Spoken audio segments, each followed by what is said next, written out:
Comandante, è così importante che ci siano degli ingegneri della sicurezza e che anche gli esperti di sicurezza siano tecnici.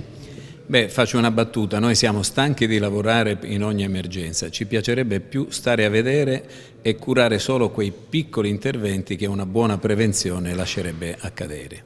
Quindi questo corso, secondo voi, porta a qualcosa di più? Sì, aiuta le persone a crearsi una autodifesa attraverso la cultura della sicurezza e poi ovviamente produce degli ingegneri capaci di progettare anche la prevenzione. È stata un'estate disastrosa da questo punto di vista e sono anni difficili per il nostro Paese. Vi chiamiamo angeli della sicurezza in ogni intervento, ma si può fare qualcosa per evitare tutto questo?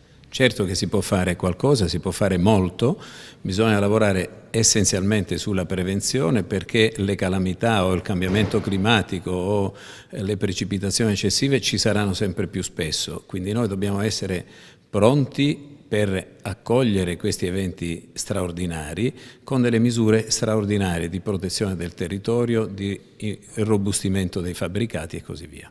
Invece all'interno del corpo com'è cambiato l'atteggiamento proprio nei confronti delle emergenze?